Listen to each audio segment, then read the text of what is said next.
வழி இல்லாத இடத்தில் வழியை உண்டாக்குறவர். நமக்கு வழியே தெரியாத நேரத்தில் நம்ம இருக்கும் பொழுது ஆண்டவரை நோக்கி நம்ம ஜெபிக்கும் பொழுது வழி காட்டுகிறவராக இருக்கார். ஏன்னா வழி மனுஷனுக்கு செம்மையாய் தோன்ற வழி அது மரண வழின்னு வேதாந்தத்தில் நம்ம ஆண்டவரே எழுதி வச்சுக்கிறதுனால நமக்கு நேரான வழியாக தெரியலாம் ஒருவேளை. ஆனால் அந்த வழியை எங்கே கொண்டு போகணும்னு சொல்லி நம்ம வேதம் சொல்கிறதுனால வழியெல்லாம் நமக்கு ஆண்டவர் தான் நமக்கு வழி சத்தியம் ஜீவனமாக இருக்கார். அதனால் அவர்கிட்ட வழியை கேட்டு அந்த வழியில் நாம் நடந்து செல்லும் பொழுது நமக்கு பெரிய ஆசீர்வாதத்தை நமக்கு பெற்றுக்கொள்ள முடியும். அதுதான் இன்றைக்கி தியானிக்க போகிறோம். அதை நம்மளோட கூட பேச ஜெயிப்போம். நல்ல தகப்பனே நமக்கு நன்றி செலுத்துகிறோம்.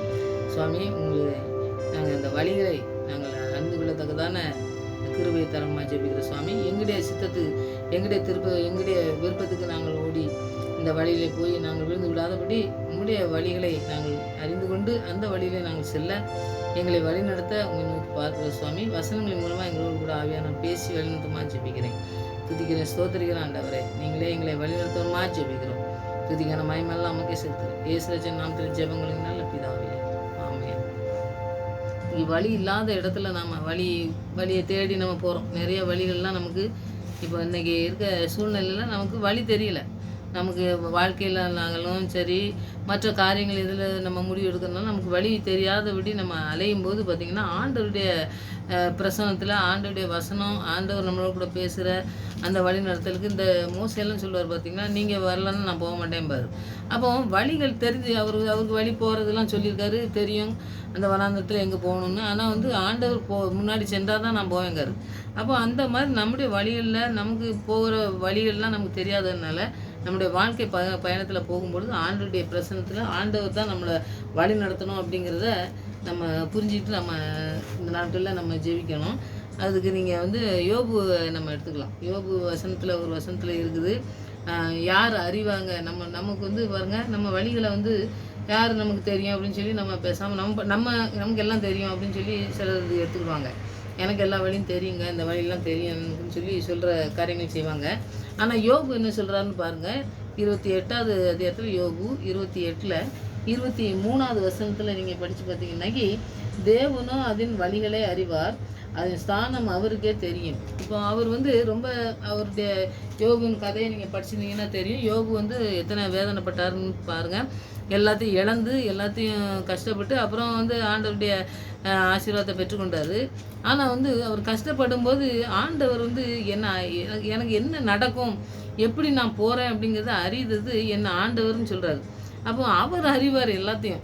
நான் என்ன ஸ்தானத்தில் இருக்கேன், என்ன மாதிரி காரியத்தில் நான் எப்படி நான் தவிச்சிக்கிட்டு இருக்கேன் எனக்கு வழி தெரியாமல் அப்படிங்கிறத ஒரு மனுஷன் நம்மளை அவங்கள்ட்ட சொல்லியோ இல்லாட்டா அவங்க நம்மளுக்கு நம்ம வழியை தெரிஞ்சுக்கிட்டு என்னங்க நேரான பழைய நீங்கள் போகல, நீங்கள் எப்படியோ போகிறீங்க அப்படின்னு சொல்லி அவங்க சொல்லி நம்ம போகிறது இருக்குது பார்த்தீங்களா, அது சரியான பாதை இல்லை. ஆண்டவர் தான் இதை அறிஞ்சிருக்காருன்னு சொல்லி யோபு இப்படி சொல்கிறத நம்ம பார்க்கோம். இப்போ பிரசங்கியில் பார்த்தீங்கன்னாக்கி 3:11 நீங்கள் பார்த்தீங்கன்னாக்கி, சகலத்தையும் அதனின் காலத்திலே நேர்த்தியாய் செய்கிறவர்.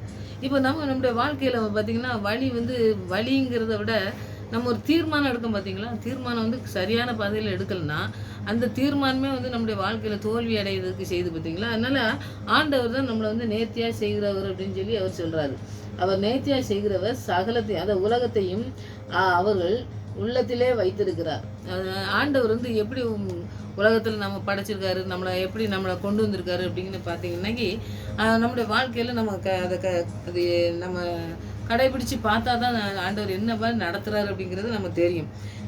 உலகத்தில் இருக்க எல்லாத்தையும் நமக்கு கற்றுத்தரக்கூடிய ஒரு நல்ல தகப்பன் நமக்கு ஒன்றுமே தெரியாமல் இருக்குது அப்படின்னு சொல்லி நம்ம போய் ஆண்டவர்கிட்ட நம்ம ஜெபிக்கும் பொழுது ஆண்டவர் நமக்கு கற்றுத்தரக்கூடிய நல்ல தகப்பனாக இருக்காரு. அதனால் பூமிக்குரியவங்களை மாற்றவும் இல்லை, அந்த காரியங்களை மாத்திரம் இல்லை, தேவன் மனுஷத்தில் என்னத்தை வச்சுருக்காருன்னா உலகத்தில் உள்ள எல்லா மதிப்பையும் பெற்றுக்கொள்ளணும். எல்லாத்தையும் அவன் என்ன செய்யணும், அவன் செயல்பாட்டில் நம்ம வாழ்க்கையில் கொண்டு வரணும். அதெல்லாம் அதை அடைஞ்சிக்கணும். நம்ம என்ன ஆண்டவர் நமக்கு வச்சுருக்காரோ அந்த வழிகளில் நம்ம சரியான பாதையில் போய் அவர் நடத்தி அந்த வழியில் நம்ம பெற்றுக்கொண்டு அந்த ஆசீர்வாதத்தை நம்ம பெற்றுக்கொண்டு வாழணும் அப்படிங்கிறது தான் நம்ம இன்றைக்கி அர்ப்பணித்து ஜெபிக்கணும். ஏன்னா அந்த காரியங்களில் பாருங்கள், அவர் தான் நேர்த்தியாக நடத்துகிறவர். உலகத்தில் உள்ள எல்லாத்தையும் நமக்கு வந்து என்ன சொல்லித்தரணும் அப்படிங்கிறத வந்து நம்முடைய இருதயத்தில் கற்றுத்தரோம். ஏன்னா ஆண்டவர் கேட்கும்போது உன் இருதயத்தை எனக்கு தா அப்படிங்காரு. அப்போ இருதயத்தை ஆண்டவர் கொடுக்கும் பொழுது தான் ஆண்டவர் அதில் பிரவேசித்து நம்மளை வந்து எப்படி நடத்தணும்னு நடத்துகிறாருன்னு சொல்லி நம்ம பார்க்கணும். ஆதலால் தேவன் ஆதி முதல் அந்த மட்டும் செய்து வரும் கிரியையை மனுஷன் கண்டுபிடியான். ஏன்னா வந்து ஆண்டவருக்கும் மனுஷனுக்கும் இடையில வந்து பார்த்திங்கனாக்கி ஒரு இப்போ யோபுக்கு பார்த்திங்கன்னா அந்த மாதிரி பிரச்சனைகள் வருது பார்த்திங்களா. அப்போ அவர் என்ன சொல்கிறாருன்னா, ஆண்டவர் மேலே விசுவாசம் வச்சு கடைசி வரைக்கும் அவர் பேசுகிறாரு. சில நேரத்தில் கஷ்டம் வரும்போது நம்மளை மாதிரி புலம்பி அழுதார். ஆனால் கடைசி வரை நம்பிக்கை வந்து அவர் ஆண்டவர்கிட்ட வச்ச நம்பிக்கை வந்து அவர் விடவே இல்லை. நம்பிக்கைங்கிறத விட அவர் விசுவாசம் வச்சுருந்தார். அவர் தான் என்ன எல்லாம் செய்வார், நான் அவரை பார்ப்பேன், அவர் என் கண்கள் அழுகி போனாலும் நான் சொந்த கண்ணால் பார்ப்பேன். கண்ணெலாம் வந்து உடம்பு எல்லாமே அழுகின ஒரு ஸ்டேஜுக்கு போயிடுச்சு. அப்போ கூட என்ன சொல்றாருனாக்கி, உயிரோடு இருக்கார், என் தேவன் வந்து உயிரோடு இருக்கார், என் மீட்பர் உயிரோடு இருக்கார், நான் அவரை வந்து என் சொந்த கண்ணால் பார்ப்பேங்காரு. அப்போ அந்த ஒரு விசுவாசம், அந்த வார்த்தைகள் வந்து அவர்கிட்ட இருந்து பார்த்தீங்களா, அந்த மாதிரி காரியங்கள் செய்யணும்னாக்கி நம்ம ஆண்டவர் நேர்த்தியாக செய்கிறவர், நம்மளை வந்து எப்படி நடத்துகிறவர் அப்படின்னு சொல்லி பார்க்கோம். அதை வந்து அவர் எப்படி செய்து முடிப்பார், அவர் எப்படி செய்து முடிப்பார் அப்படிங்க. நமக்கு ஒன்றுமே இல்லை, வழி தெரியாத போது எப்படி செய்வாருங்கிறத கண்டுபிடிக்கிறது வந்து நமக்கு அந்த அறிவு கிடையவே கிடையாது. ஏன்னா வந்து இல்லாதவைகளை இருக்கிறதா அழைக்கிற தேவன். ஏன்னா வந்து இது இருக்குது அதனால தான் செய்ய முடியும் அப்படிங்கிறது கிடையவே கிடையாதுங்க. எல்லா ஆண்டவர் செய்கிறது காரியங்கள்லாம் பார்த்திங்கன்னாக்கி அதில் எதுவுமே இல்லாமல் இருக்கும், ஒன்றுமே எல்லாம் வெறுமையாக இருக்கும். அந்த இடத்துல தான் ஆண்டவர் கிரியை செய்வார்.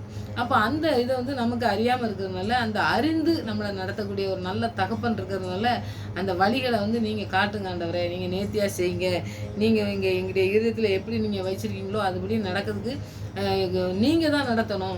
உங்கள் சிந்தனை தான் எங்களுக்கு சிந்தனை, உங்களுக்கு கிரியையை எனக்கு என்னென்ன தெரியாது, நீங்கள் எப்படி செய்ய போகிறீங்கன்னு. அதனால் எங்கள் வழிகளை வந்து நாங்கள் உங்கள்கிட்ட ஒப்பு கொடுக்க ஆண்டவரே. நீங்கள் வந்து நாங்கள் அந்த எந்த இடத்துல நாங்கள் வழிகள் தெரியாமல் இருக்கோமோ அந்த இடத்துல நீங்கள் வந்து எனக்கு வழிகாட்டுங்க ஆண்டவரே அப்படின்னு சொல்லி அர்ப்பணித்து நம்ம ஜெபிக்கணும். அப்போ ஜெபிக்கும் பொழுது ஆண்டவர் பெரிய காரியங்களை நம்முடைய வாழ்க்கையில் செய்கிறத நம்ம காண முடியும் கண்டிப்பாக. அதனால் அதை செய்யணும். அடுத்து வந்து சங்கீதம் 32:8 நீங்கள் படித்து பார்த்தீங்கன்னாக்கி ரொம்ப அருமையான சங்கீதம். இது வந்து நீங்கள் பார்த்திங்கன்னா நிறைய பேர் இதெல்லாம் நல்ல மனப்பாடமாக வச்சுருப்பாங்க. ஏன்னா வந்து இந்த வசனங்கள்லாம் பார்த்திங்கன்னாக்கி நம்மளை வந்து போதித்து நடத்தக்கூடியது. நான் உனக்கு போதித்து நீ நடக்க வேண்டிய வழியை உனக்கு காட்டுவேன், உன்மேல் என் கண்ணை வைத்து உனக்கு ஆலோசனை சொல்லுவேன்னு சொல்லி ஆண்டவர் அந்த இதை எழுதி வச்சுருக்கிறது. பார்த்திங்கன்னாக்கி இப்போ நம்ம வழிகள் தெரியலன்னு நம்ம பார்க்கோம். அடுத்ததுன்னா பார்த்தோன்னா ஆண்டவர் வந்து நம்மளை போதிச்சு நடத்துகிறாரு அப்படின்னு சொல்லி பார்க்கும். போதனைங்கிற போதே வந்து நமக்கு வந்து ஒன்று சொல்லித்தராரு. நமக்கு வந்து தெரியாத காரியங்கள் எல்லாம் நமக்கு சொல்லித்தரதுக்கு ஒரு ஆள் தேவை. அதுக்கு வந்து மற்ற ஆட்களை நம்ம மனுஷங்களை தேடி போகிறோம் பார்த்திங்கன்னா, அந்த வழிகள் வந்து சரியான பதிலே இருக்காது அப்படிங்கிறது வந்து வேதாகமும் நமக்கு சொல்கிறது. அதனால் ஆண்டவருடைய வார்த்தை தான் நமக்கு வந்து வழிகளே நேர்த்தியான வழிகளை காட்ட முடியும். அதனால் அவர் வந்து போதிக்கிறவர். நம்மளை போதித்து நம்மளை நடத்துறதுக்கு நாம் அர்ப்பணிக்கணும் முதலாவது. அடுத்தது வழியை உனக்கு காட்டுவேன், உன் வழியை எப்படி போகணும் அப்படிங்கிறத நான் போதிச்சாலே உனக்கு வந்து அந்த வழிகள் திறந்துடும். ஏன்னா தெரிஞ்சிடும் நமக்கு. ஆண்டவர் வந்து நமக்கு வந்து ஒரு வார்த்தைகளை சொல்கிறாரு. அந்த வார்த்தையை சொல்லி நமக்கு சொல்லும்போது நீ இப்படி போ அப்படின்னு சொல்லும்போது அந்த வழி தெரிஞ்சிடும். ஏன்னா வந்து பார்த்திங்கன்னாக்கி நடக்க வேண்டிய நம்ம ஒரு இடத்துக்கு போகிறோன்னு வைங்க, அந்த இடத்துல நீங்கள் இப்படி போகணுங்க, இந்த ஒரு காரியங்களை சொல்லி தந்துருந்தாங்க. இந்த திசைகளை சொல்லுவாங்க, சிலர் வந்து இந்த கடை இருக்குது அது இருக்குதுன்னு சொல்லுவாங்க பார்த்திங்களா. அந்த மாதிரி ஒரு அடையாளம் காட்டி கொடுத்துட்டோம்னாக்கி அப்புறம் வந்து அந்த வழியை அவங்க போயிடுவாங்க. அதுக்கப்புறம் எல்லாம் சொல்லி கொடுத்தப்பறம் அவங்க வந்து திருப்பி கேட்க மாட்டாங்க பார்த்தீங்களா. அந்த மாதிரி ஆண்டவர் முதலாவது பார்த்திங்கன்னாக்கி அவர் வந்து போதிக்கார், நம்மளை போதிச்சு நடத்தி வழியை வந்து காட்டுறாரு.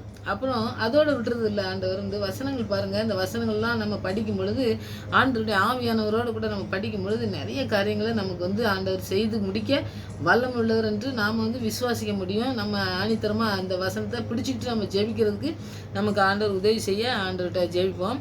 அவர் வந்து பாருங்கள், உன்மேல் என் கண்ணை வைத்து உனக்கு ஆலோசனை சொல்வேன்னு சொல்கிறாரு. உனக்கு வந்து வழியை காட்டிட்டு அப்படியே விட்டுட்டு போகிறதில்ல, நான் உன்மேல் என் கண்ணை வைப்பேங்காரு.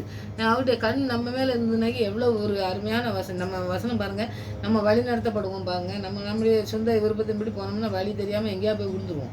ஆனால் ஆண்டவர் நம்ம மேல் வைத்து நம்ம மேலே வச்சுருக்க எவ்வளோ அன்பு பாருங்கள். அவர் உன்மேல் என் கண்ணை வைத்து உனக்கு ஆலோசனையே சொல்வேங்காரு. கண்ணை வச்சுக்கிடுவார். கண்ணை வச்சுருக்கும் போதே பெரிய காரியம். இன்னும் ஆலோசனை வேறு சொல்கிறாரு. ஆலோசனை சொல்லி நடக்கும்போது நம்ம விழுந்து போகிறதுக்கு வாய்ப்பே இல்லாமல் பிசாசு நிறைய திட்டங்கள் வச்சுருப்போம்.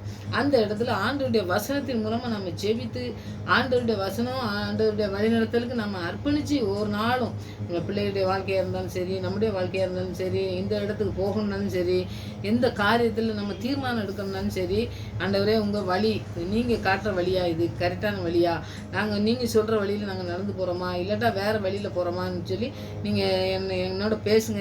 ஏன்னா என்மேல் கண்ணை வைத்து ஆலோசனை சொல்லுவேன்னு சொல்லியிருக்கீங்களா, அந்த ஆலோசனையை நீங்கள் சொல்லுங்கள் ஆண்டவரே. நீங்கள் போதிச்சு நடத்துவேன்னு சொல்லியிருக்கீங்களா, வழியை நடத்துவேன்னு சொல்லியிருக்கீங்களா, அந்த மாதிரி என்ன நடத்துங்க ஆண்டவரேன்னு சொல்லி நம்முடைய வாழ்க்கையில் இந்த வசனங்களை சொல்லி சொல்லி அந்த வாழ்க்கையை அர்ப்பணிக்கும் போது ஆண்டவர் பெரிய காரியங்களை நம்முடைய வாழ்க்கையில் செய்வார்.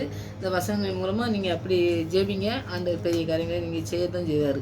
ஆனால் வந்து பார்த்திங்கன்னா ஆண்டவர்கிட்ட நம்ம மன்னிப்பை பெற்றுக்கொண்டோம்னாக்கி நம்ம ஒரு விசுவாசியாக இருக்கலாம். மன்னிப்பை பெற்றுக்கிட்டு அந்த மற்றவங்களுக்கு போதிக்கக்கூடிய ஒரு நல்லா அவங்களுக்கு ஆலோசனை சொல்கிறதுக்கோ அவங்களுக்கு ஒரு பாதுகாப்பு எல்லாமே நமக்கு இருக்குது, விசுவாசிக்கு இருக்குதுன்னு சொன்னோம்னாக்கி அப்படிப்பட்ட காரியங்கள் இருக்கும்பொழுது மற்றவங்களுக்கு அதை சொல்லும் பொழுது அவங்க அந்த மாதிரி காரியங்களை வந்து நம்ம பெற்றுக்கொண்டோம். நாங்கள் வழியில் நாங்கள் பாதுகாப்பை நாங்கள் எல்லாத்தையும் ஆண்டவர்கிட்ட நாங்கள் பெற்றுக்கொண்டு நாங்கள் வாழுதோம், அவரை நம்பி அவர்கிட்ட ஆலோசனை கேட்டு நாங்கள் வாழுதோம்னு சொல்லி நாம் இருக்கும் பொழுது பார்த்திங்கன்னா மற்றவங்களுக்கும் அதை அறிவிக்கிற பிள்ளைங்களா நம்ம ஆண்டவர் வசனத்தை நம்ம சொன்னோம்னாக்கி அந்த மாதிரி பிள்ளைங்களை வந்து ஆண்டவர் ரொம்ப நேசிக்காருன்னு சொல்லி அவர் வந்து நான் வந்து உனக்கு எல்லாவற்றுமே செய்து முடிப்பேன் அப்படின்னு சொல்லி அவர் வாக்கு கொடுத்துருக்கிறத கர்த்தர் வந்து எப்பவுமே உறுதியாக அந்த நீ இப்படி இருந்தனாக்கி இந்த காரியத்தை நான் செய்வேன், மற்றவங்களுக்கும் செய்கிறதுக்கு உன்னை வந்து நான் பயன்படுத்துவேங்கிற காரியங்களை வந்து ஆண்டவர் சொல்கிறார். அப்போ நம்முடைய வாழ்க்கையில் பார்த்திங்கன்னாக்கி நம்ம ஆவியானவரை பெற்றுக்கொண்டது மாத்திரமல்ல, விசுவாசியாக இருந்தது மாத்திரமல்ல, மற்றவங்களுக்கு நாம் பெற்ற ஆண்டவர் என்னெல்லாம் தருவார் அப்படிங்கிற காரியங்களை வந்து மற்றவங்களுக்கு சொல்லி அவங்களுக்கும் வந்து அவங்களையும் ஆசீர்வாதத்துக்கு பங்குள்ள பிள்ளைகளாக மாற்றும் பொழுது ஆண்டவர் ரொம்ப சந்தோஷப்படுவார்னு சொல்லி நம்ம பார்ப்போம். அப்போ நம்முடைய வாழ்க்கையில் மாத்திரம் நம்ம கடைபிடிச்சி நமக்கு ஆண்டவரே எனக்கு வழிகாட்டுங்கன்னு நம்ம ஜெபிக்கிறத விட எல்லாருக்கும் மற்றவங்களுக்கும் நம்ம அந்த வழியை காட்டக்கூடிய ஒரு பிள்ளையாக மாறணும்னு சொல்லி நம்ம ஜெபிக்கிற பிள்ளைங்களாக இருக்கணும். ஆண்டவர் பெரிய காரியங்களை நம்முடைய வாழ்க்கையிலையும் கூட செய்வார்னு சொல்லி நம்ம விசுவாசத்தோடு ஜெபிப்போம். ஆண்டவர் பெரிய காரியங்களே செய்வார். நான் ஏசாயா 43:19 ஒரு வசனத்தை நீங்கள் படித்து பார்த்தீங்கன்னா அதுவும் இதே தான். இதோ நான் புதிய காரியத்தை செய்கிறேன், இப்பொழுது அது தோன்றும், நீங்கள் அதை அறியீர்களா? நான் வனாந்தரத்திலே வழியையும் அவாந்தர வெளியிலே ஆறுகளையும் உண்டாக்குவேன் சொல்கிறார். இப்போ பாலைவனம் மாதிரி இருக்கிற ஒரு காரியத்தை தான் ஆண்டவர் வந்து இந்த ஏசாயா தீர்க்கதரிசி சொல்கிறாருன்னு நம்ம பார்க்கலாம். ஏன்னா வந்து வனாந்தரம்னா அவங்களுக்கு தெரியும், வனாந்தரத்துலனாலே ஒரு காடு மாதிரி எதுவுமே வந்து அதில் எதுவுமே நம்ம பார்க்கவே முடியாது, எதுவுமே நான் கண்டுகொள்ள முடியாத ஒரு இடத்துல தான் வந்து பார்த்திங்கன்னாக்கி பாலைவனத்தில் வழியை உண்டாக்குறாரு. பாலைவனம் உங்களுக்கு நல்லா தெரியும், அது வந்து ஒரு நடமாடுறதுக்கு ஒரு பாதையாக போகிறதுக்கே முடியாது, அதில் வழி தெரிஞ்சு போகணுன்னா ரொம்ப கஷ்டம். அந்த மாதிரி இல்லை ஆண்டவர் வந்து வழி அப்போ ஆப்போசிட்டாக சொல்கிறாரு, அவாந்திர வழியை வந்து ஆறுகளை உண்டாக்குவார், எதுவுமே இல்லாததை வந்து நான் உண்டாக்குவேங்கார். இப்போ நம்மகிட்ட ஏதோ இருக்குது அப்படிங்க அதனால தான் நம்ம ஆண்டவர் வந்து தேர்ந்தெடுத்தாரா, அவர் வந்து தேர்ந்தெடுத்து நம்மளை வந்து பயன்படுத்துகிறாரா அப்படின்னு சொல்லி பார்த்தோம்னாக்கி அப்படி இல்லவே இல்லைங்க. நிறையா நம்ம வசனத்துலலாம் பார்த்தோம்னாக்கி கிதியோன் அவங்கள பார்த்தோம்னாக்கி கிதியோன்ட்டுலாம் பாருங்கள், நான் ரொம்ப ஏழ்மை உள்ளவன், எனக்கு ஒன்றுமே தெரியாது அப்படிங்கும்போது ஆண்டவர் வந்து கூப்பிட்டு அவர் வந்து சரி செய்வார். சாமுவேல் பார்த்திங்கன்னா கூப்பிட்டு சின்ன பையன்லேயே வந்து கூப்பிட்டு அவரை செய்கிறாரு, மோசே நடத்துகிறாரு. இப்படி அவங்க வந்து திறமையை வளர்த்துக்கிட்டு தான் திருப்பி ஆண்டவர் வந்து பயன்படுத்த முடியும் அப்படிங்கிற இது வந்து வேதத்தில் இல்லை. ஏன்னா வந்து நம்ம ஒரு உலக பிரகாரமாக வந்து இது படித்தா தான் இது செய்ய முடியும் அப்படிங்கிற காரியங்கள் இருந்தாலும் வேதாமத்தில் பொறுத்த மட்டுக்கும் ஆவியானவரால் எழுதப்பட்டதுனால ஆவியானவர் நம்மளோட கூட இருந்தாலே போதும், அது வந்து நமக்கு புரியக்கூடிய அளவுக்கு ஆண்டவர் வந்து சொல்லித்தந்து நம்மளை ஆலோசனை கொடுக்குற தேவனாக இருக்கார். அப்படி வேதாமத்தை படிக்கிறதுக்கு வந்து நாம் வந்து பெரிய படித்து தான் ஊழியம் பண்ணுறாங்கன்ட்டு நிறைய பேர் பாருங்கள், எதுவுமே தெரியாமல் எழுத்து கூட தெரியாதவங்க கூட ஆண்டவர் பேசி அவங்க வசனத்தின் மூலமாக பேசும்பொழுது ஆண்டவர் ஆசீர்வதிக்க நிறைய பேரை நம்ம பார்த்துருக்கோம். அதனால் ஆண்டவர் வந்து வேதாகமத்தை நம்ம படிக்கும்பொழுது ஆவியானவர் நம்ம கூட இருந்தாருன்னா அவர் ஆலோசனை கொடுத்து நம்மளை நடத்துகிறத மற்றவங்களுக்கும் நம்ம பிரயோஜனமான பிள்ளையாக நம்ம மாற்றணும்னு சொல்லி நம்ம வைராக்கியமாக ஆண்டவர்கிட்ட ஜெபிக்கும் பொழுது ஆண்டவர் நம்மளை பயன்படுத்துவார். இந்த காரியங்களில் பார்த்தீங்கன்னாக்கி அவர் பாருங்கள் என்ன ஏசாயா தீர்க்கதரிசியில் என்ன எழுதியிருக்காருன்னு பாருங்கள். அந்த இடத்துல இல்லாத இடங்கள்ல ஆண்டவர் வந்து உருவாக்கக்கூடிய நல்ல தகப்பன் நம்மளோட கூட இருக்காரு. அதனால் விடுதலை பெற்றுக்கிட்டோம், நமக்கு வந்து புதிய காரியத்தை ஆண்டவர் வந்து செய்கிறாரு அப்படின்ட்டு நாம் இருந்தோம்னு வைங்க, நமக்கு மன்னிப்பு மீட்பு எல்லாமே ஆசீர்வாதமாக இருக்கும், தேவ பிரசன்னத்தினால இருக்கும் அப்படின்னு சொல்லி நம்ம இருந்தோம்னாக்கி நம்ம வந்து இந்த வசனத்தின் மூலமாக நம்ம வந்து ஆண்டவரை துதிப்போம். ஏன்னா வந்து நமக்கு நிறைய கஷ்டங்கள், நம்மளுக்கு துன்பங்கள் அதெல்லாம் வர்றதுக்கு வாய்ப்புகள் இருக்குது. இருந்தாலும் ஆண்டவருடைய வழியில் நம்ம போகிறோம். அவர் இல்லாதவர்களே இருக்கிறதா அழைக்கிற தேவன். ஆனால் நமக்கு வந்து வனாந்திர வழியை, அந்த வனாந்திரத்திலே ஆறுகளை உண்டாக்குற தேவன் நம்மளோட கூட இருக்காருங்க. அந்த விசுவாசம் நமக்கு இருந்துன்னு வைங்க, நம்மளை வந்து ஆண்டவர் வழி நடத்துறதுக்கு புதிய காரியத்தை நமக்கு செய்ததுக்கு அவர் போதுமானவராக இருக்கார். அதனால் அவரே நமக்கு எல்லாவற்றையும் நடத்துறதுக்கு நல்ல தகப்பன் நம்மளோட கூட இருக்காருங்க. வசனத்தின் மூலமாக நம்ம ஜெபிக்கும் பொழுது பார்த்திங்கன்னா அவர் புதிய காரியங்களை செய்து நம்மளை புதிய பிள்ளையாக நம்மளை மாற்றுறதுக்கு வளமுள்ள தேவனாக இருக்கார். அதனால் நம்ம வாழ்க்கையில் எப்போவுமே பார்த்திங்கன்னாக்கி ஆண்டவர் புதிய காரியங்களை செய்கிறேன்னு சொல்லி நமக்கு வாக்கு கொடுத்துருந்தாங்கன்னா கண்டிப்பாக செய்வாருன்னு சொல்லி நம்ம விசுவாசிக்கணும். விசுவாசம் அடுத்தது வந்து ஆண்டோடைய பிரசனத்தில் நம்ம எப்பொழுதும் நம்ம வந்து என்னெல்லாம் நம்ம ஆண்டோட்டிருந்து பெற்றுக்கொண்டு இருக்கோம். அதனால் எந்த காரியத்திலையும் நமக்கு இப்போ வழி தெரியாமல் இருக்கலாம், ஏதோ ஒரு வாழ்க்கையில் நமக்கு வழி தெரியாமல் இருக்கலாம், அந்த வழியை நமக்கு காட்டுறதுக்கு அவருக்கு போதுமானவர். ஏன்னா இந்த வனாந்தரத்திலே வந்து நம்மளை நடத்திருக்காரு, 40 வருஷம் நடத்திருக்காருன்னா நம்மளை இந்த வனாந்தர வாழ்க்கை இது என்ன வாழ்க்கை, நம்ம ஆண்டவர் வந்து நம்மளை நடத்துவார் அப்படின்னு சொல்லி அவங்கெல்லாம் போனாங்க பார்த்தீங்களா. அந்த மாதிரி நம்முடைய வாழ்க்கையிலும் பார்த்திங்கன்னாக்கி நிறைய இடத்துல பார்த்திங்கன்னாக்கி நமக்கு வழியே தெரியாது. என்ன வனாந்தரத்தை விட மோசமான வாழ்க்கை கூட நம்ம போயிருக்கலாம். போகிறதுக்கு இருக்கும்போது ஆண்டவர் நீங்களே வழியாக எனக்கு இருந்து வழியை நடத்துங்க ஆண்டவரை, நீங்கள் வழி காட்டுங்க, நீங்கள் தான் எனக்கு எல்லாமே போதுமானவராக இருக்கீங்க, நீங்கள் பெருமையாக இருக்கிறத வெறுமையாக என்னுடைய வாழ்க்கை வெறுமையாக இருக்குது, என்னுடைய வாழ்க்கையில் எந்த பிரயோஜனமும் உங்களுக்கு நாங்கள் பண்ணவே இல்லை, ஊழியம் பண்ணுறதுக்காகட்டும் நம்ம உலக வாழ்க்கையில் எந்த இதுலையுமே வந்து நம்ம பிரயோஜனமற்று இருக்கும்போது ஆண்டவர் வந்து எடுத்து பயன்படுத்த ஆரம்பித்தாருனாக்கி அவருக்கு அர்ப்பணிக்கும் பொழுது ஆண்டவர் பெரிய காரியங்களை நம்முடைய வாழ்க்கையில் நம்ம மூலமாக அநேக பிள்ளைகளை எடுப்பதுக்கு அவருக்கு வல்லமை இருக்குது. அதனால் நம்ம அர்ப்பணிக்க மாத்திரம் செய்வோம். நம்ம அர்ப்பணித்து ஆண்டவரே நீங்கள் எல்லா வழிகளிலும் எனக்கு ஆலோசனை கொடுத்து என்னை நடத்துங்க, என்னுடைய ஆலோசனைப்படி நான் போய் விழுந்து விடாதபடி என்னை பாதுகாத்து வழி நடத்துங்க ஆண்டவரேன்னு சொல்லி நம்ம அர்ப்பணித்து நம்ம ஜெயிப்போம். ஆண்டவர் பெரிய காரியங்களை செய்வார். நம்ம வந்து அர்ப்பணிக்கிற மட்டும்தான் அர்ப்பணிக்கணும். அவர் வழி நடத்துறது கண்டிப்பாக அவர் வழி நடத்துவார். எல்லாத்தையும் ஆண்டவரே நீங்கள் எல்லா வழிகளிலும் நீங்கள் தான் இருக்கணும், நேர்த்தியாக செய்கிற நீங்கள்னால உங்கள்கிட்ட நான் அர்ப்பணிக்கேன்னு சொல்லி அர்ப்பணிக்கிற பிள்ளைங்களாம் நம்ம இருந்தோம்னாக்கி அதுதான் பெரிய காரியங்களை ஆண்டவர் செய்ய முடியும். சில வசனங்களை நான் கோடு போட்டு வச்சுருக்கேன், அதில் வந்து நான் சொல்லுவேன், நீங்கள் அதை எடுத்து வச்சு படிச்சிங்கனாக்கி அந்த வசனங்கள் மூலமாக ஜெபிக்கும் பொழுது ஆண்டவர் உங்களோட கூட பேசுவார்னு சொல்லி நான் விசுவாசத்தோடு தான் இந்த வசனங்களை சொல்கிறேன். சங்கீதம் 18:32 செவ்வாய்ப்படுத்துகிறார். நம்முடைய வழிகள் வந்து நல்ல நேர்த்தியான வழியாக இல்லைன்னு வைங்க, அதை நம்மளை செவ்வாய்ப்படுத்தி நம்மளை நடத்தக்கூடிய ஒரு நல்ல தகப்பன் நம்மளோட கூட இந்த வசனத்தின் மூலமாக நீங்கள் ஜெபிங்க, கர்த்தர் பெரிய காரியங்கள் செய்வார். சங்கீதம் 27:11 வந்து நம்மளை போதிச்சு நடத்தக்கூடிய ஒரு நல்ல தகப்பன் நம்மளோட கூட இருக்கார். நம்மளுக்கு போதனை வந்து ரொம்ப முக்கியங்க. போதனை இல்லாமல் நம்ம ஒரு கேட்குற வசனங்கள்லாம் நமக்கு நல்லா போதிக்கக்கூடிய ஒரு வசனங்களை நம்ம நிறைய செய்திகள் கேட்கும்போது பார்த்திங்கன்னா எனக்கு அவங்க செய்தி கொடுக்கும்போதே பார்த்திங்கன்னா நமக்கே பேசுகிற மாதிரி பேசுவாங்க. அப்போ வந்து ஆண்டவருடைய ஆவியானவர் எப்படி அவருக்கு வழி நடத்துகிறாரு பாருங்க அப்படின்னு சொல்லி சில நேரத்தில் நிறைய நேரத்தில் நம்ம நீங்கள் கூட பார்த்துருக்கலாம், வசனம் கேட்டுக்கிட்டு இருக்கும்போது நமக்காகவே பேசுவாங்க. இப்படி வசனங்கள் பேசுகிறவங்கெல்லாம் நிறைய பேர் இருக்காங்க. அதனால் வசனம் வந்து நம்மளோட கூட பேசும். அதனால் அதை போதிச்சு நடத்தக்கூடிய நல்ல போதகர்கள்லாம் நமக்கு தேவை. அதெல்லாம் நீங்கள் நல்ல போதகர்கள் போதிக்கும்போது அதை நல்லா கேட்டு நம்முடைய வாழ்க்கையில் அது பிரயோஜனமாக இருக்கும். அடுத்தது 32:8 வந்து வழிகாட்டியாக இருக்கார். அவர் தான் நல்லா வழிகாட்டி. அது ஏற்கனவே நம்ம சொன்னது தான். ஏசாயா 30:21 பார்த்திங்கன்னா இதிலே நடவுங்கள்னு சொல்லி இந்த வழியில் தான் நடக்கணும் அப்படின்னு சொன்னார்னாக்கி அந்த வழியில் நம்ம நடக்கக்கூடிய அர்ப்பணிப்பு நமக்கு இருக்கணும். அடுத்தது நான் அதே ஏசாயால 43:19 நீங்கள் படிச்சிங்கன்னா வனாந்தரத்தில் இதை நம்ம படித்தோம். அப்போது நம்முடைய வாழ்க்கையில் நீங்கள் வந்து என்ன நடத்தணும்னு ஆண்டவர் வச்சுருக்காரு அப்படிங்கிறத நம்ம வந்து முக்கியமாக நம்ம வசனத்தின் மூலமாக அவர் எப்படி நடத்துவார் அப்படிங்கிறத புரிஞ்சிட்டா தான் புதிய காரியங்களை செய்து நம்மையே வந்து அர்ப்பணித்து ஜெபிக்கிறதுக்கு நமக்கு வந்து அந்த திறமை வந்து வரும். அப்போ ஆண்டவர் வழி, நீங்கள் தான் வழி, சத்தியம், ஜீவன் எல்லாமே நீங்கள் தான் நேர்த்தியாக வழி நடத்துங்க என்ன. நீங்கள் தான் புதிய காரியங்களை செய்கிற தேவன்.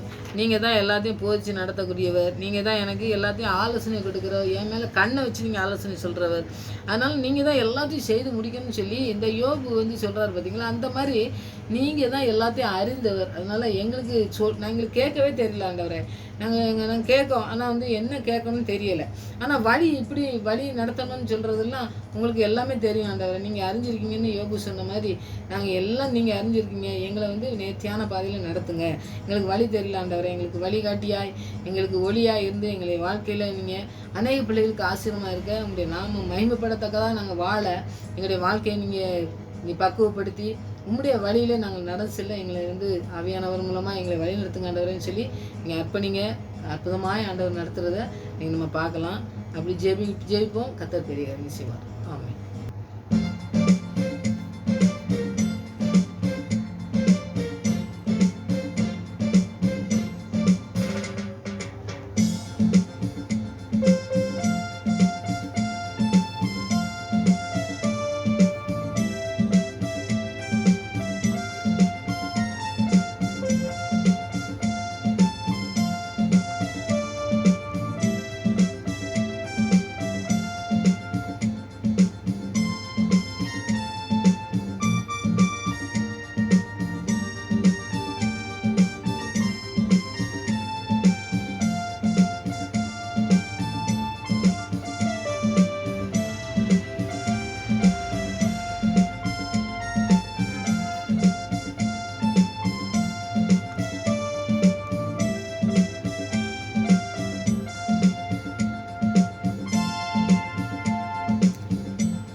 வழி தெரியாது நாங்கள் அலைந்து கொண்டு இருக்கும் பொழுது எங்களுக்கு வழிகாட்டியாய், எங்களுக்கு வழியை சொல்வது மாத்திரம் ஆலோசனை கொடுக்கிறவராய், எங்களுக்கு நேர்த்தியாய் எல்லாவற்றையும் செய்து முடிக்கிறவராய் எங்களோடு இருக்கிற நல்ல தகப்பன் எங்களோடு கூட இருக்கிற நன்றி செலுத்துகிற சுவாமி.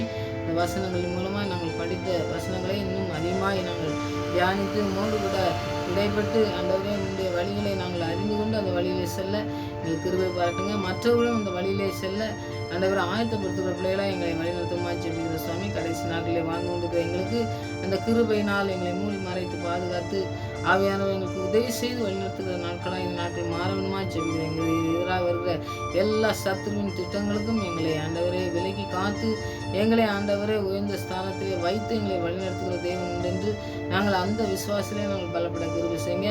உங்களுடைய வார்த்தையிலும் உங்களுடைய வழியிலும் நாங்கள் சென்று ஆண்டவரை ஆசீர்வாதத்தை சுதந்திரத்துக் கொள்கிற பிள்ளைகளாய் காணப்பட கிருபை செய்யுங்க. இந்த யோபுக்கு எத்தனை கஷ்டங்கள் வந்த பொழுதும் ஆண்டவரே எல்லாவற்றையும் அவர் அறிவார் என்று சொன்னது போல எங்களுடைய எல்லா வழிகளையும் நாங்கள் போகிற வழிகள் நாங்கள் படுகிற பிரச்சனைகள் எல்லாவற்றையும் ஆண்டவரை அறிந்திருக்கிற ஒரே நல்ல தகப்பன் எங்களோடு கூட இருக்கிறபடியா நன்றி சொல்லும். பிதாவா எங்களோடு கூட இருக்கீங்க தகப்பனே. உலக தகப்பன் அல்ல ஆண்டவரே, நீர் எங்களுக்கு தகப்பனாய் இருக்கிற ஒரு பெரிய சிலாக்கியத்தை எங்களுக்கு தந்திருக்கீங்களே, உங்களுடைய பிள்ளையா எங்களை மாற்றிருக்கீங்களே, அதற்காக உங்களுக்கு நன்றி செலுத்துகிறோம் சுவாமி. எங்களுக்கு வழிகளை எங்களுடைய வழிகளில் நாங்கள் சென்று ஆண்டவரை நாங்கள் விழுந்து விடாதபடி எங்களுடைய வழிகளை எல்லாம் நீங்கள் போய்த்து நடத்துகிற வழிகளாக இருக்க வேண்டுமா செபிக்கிற சுவாமி. எங்களுடைய பிள்ளைகளை எங்களுடைய வாழ்க்கையை எல்லாவற்றையும் நாங்கள் அர்ப்பணிக்கும் பொழுது அற்புதமாக நடத்தி எங்களை வழிநடத்தமா செபிக்கிறோம்.